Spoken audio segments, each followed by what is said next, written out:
leg of the quaddie, and it's an open leg as well, and they're off and they're racing, and Benji's hit the ground first, beat out Bambin Boy, but Iowa is going through, and also coming across is Extra Revs from out in the deep. Stylax behind those. Over on the inside next of all is Strike Now, as they just canter on down by the judge the first time, then Candlelight Supper back third from last. Over 2 lengths behind those to Emerald Trader, the same margin, Armed and Ready. There hasn't been much speed at all on in the early stages, and Chris Parnham's taken the initiative and gone through with Iowa, and so he goes to the lead now. Iowa by a length as they settle and go over to the riverside of the track. Benji's up there second today. Bambin Boy's running third. Over on the outside, Extra Revs lobbed into a nice spot, travelling fourth. Then God's Garden down on the inside, just ahead of Stylax. Then came Strike Now back over on the inside and covered up by Candlelight Supper as they work over into the back of the course. Second last, Emerald Trader, and the tail ender is Armed and Ready. It's Iowa who's doing it comfortably as they go down the back straight with 1100 to go, and Iowa are out by 3/4. No change at all to the order though. Benji second. Over on the inside to Bambin Boy travelling third. A little more tempo going into the race at the 950. Then came Extra Revs, who's travelled with cover. Over on the rails behind them to God's Garden and Stylax together keeping company. Back near the rail to Strike Now. Then came Candlelight Supper. So the mare drifting back there third from last in front of Emerald Trader, who's spotting Iowa about 7 or 8 lengths head start now as they start to work into it. Coming along to the 650 and tailed right off is Armed and Ready. Iowa will bring them for home. They've got 500 to go, and Iowa leads the way from Benji's. No run at the moment. Bambin Boy, they're starting to really stack and pack coming to the turn.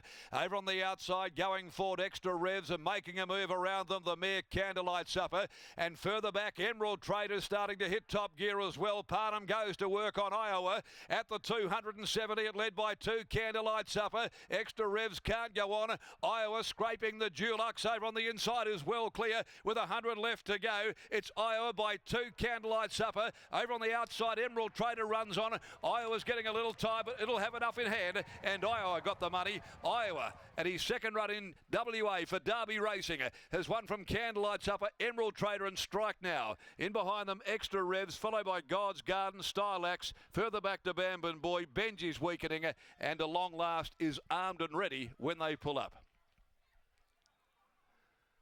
So Iowa wins it from Candlelight Supper, Emerald Trader, and Strike Now will be fourth. Number 1, Iowa, the Galileo gelding for Derby Racing.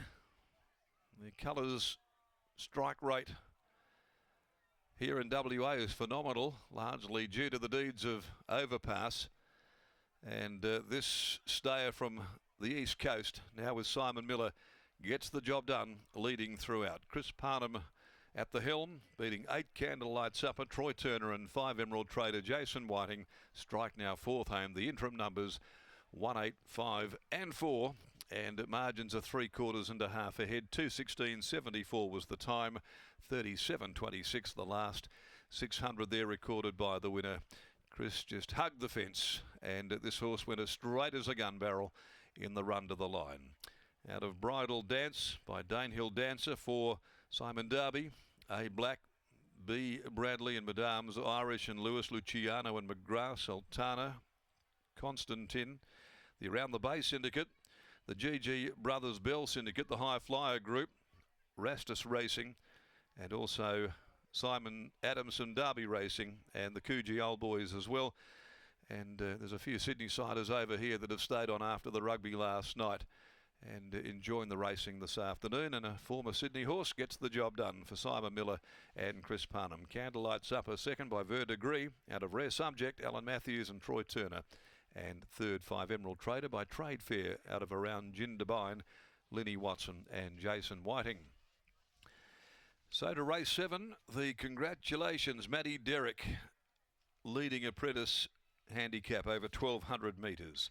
And no changes to come here in the second leg of the quaddie. Let's go downstairs and we'll catch up with Lockie, who had a really good interview with Simon Miller in the lead up to the race to talk a bit about Iowa and his future plans. Let's go back and see if he's got anything further to add. Thanks, Darren. Yes, it was certainly a really good insight from Simon in regards to this galloper's chances. He basically said that he's forward enough and going well enough to win second up at 2100 metres, but there was a sense of dominance about that win, in my opinion. Winning trainer Simon Miller joins me now. Si, Iowa, you read the script nicely. He rolled straight to the top, and as you said, he's a genuine stayer, and Chris rode him to plan. Yeah, he is. He's a beauty. I must admit, a couple of the owners flew in this morning for the race, so we'd set it up to go second up 2100 and try and get $1 out of him in this race, but still, you know, the phone rang about 7:30 last night, and they just asked us he's definitely running because they'll book some flights in the morning. So I was like, overnight, I was hoping like, I hope he doesn't get cast or something. But no, on a serious note, like he'll stay all day. He's got a big tank. It's just nice to bloody win one with Derby Racing rather than me chase that bloody overpasses backside every time. So if you can't beat them, join them. And to be fair, they bought some really nice yearlings, but they bought early going types to try and cement their place over here. So they thought they'd throw a stayer in the mix at, you know, just to fill the void, and they've chosen the right one. Now, you've often said throughout your training career you love training stayers, but your business model surrounds sprinters, 2-year-olds, 3-year-olds, the feature races. How have you personally enjoyed training this bloke in comparison to the rest of the stable? Oh, the banter's been unreal all week. Like, even Puff was on a group chat with a few of my mates, and they all said, get around Miller, he might cheer the first lap, tell him there's 2. So I just told Puff I'm going to hope I can crunch 2 beers in a staying race. But I genuinely love training them, but when you go to the yearling sales, who wants to go there and buy a stayer? So, and you'll see over east, most of them import them now from overseas like this guy. So it's good. It's great fun training sprinters, but stayers are unreal. And when we've got them, we've had a really good association with them. So from Senor to Gama, third in the Perth Cup, all the way through to the Belmont Oaks, and you know the list goes on and on. Pampanito, Jack, I keep going. Ros Martini, how do you now plot a path towards a Kalgoorlie Cup? Well, it's a tricky one now because he'll cop weight for today, and the next staying race is a 66, so he'll go up in weight, and I don't know, we'll sort it out, but maybe I might just have a throw at the stumps, but move over, there's a new sheriff in town. Well done. Thanks, mate. There's Simon Miller, that's enough out of him. Here's someone that might speak some sense, Chris Parnham. Chris Parnham, second up, 2100, 60 kilos. That's a pretty good effort. Yeah, it's a big ask. Obviously, the horse can stay, so hence the reason Simon has done that, second up at 21. But yeah, with the 60 on his back, I thought it was a good effort. Looked like he got a bit warm behind the barriers as well today. He did. Apparently, that's pretty standard for him. He can sweat up a little bit, so I wasn't too concerned. But yeah, he just sort of got into a nice rhythm in front and showed a good kick. Imagine he'd be a nice Kalgoorlie Cup horse, this one. Yeah, I guess so. Not sure what will be heading that way, but yeah, he races on speed. He's going to give himself every chance. Congratulations, well done. Cool, thanks. There's Chris Parnham combining with Simon Miller, Iowa, and Derby Racing taking out the Valet Pat Lover handicap.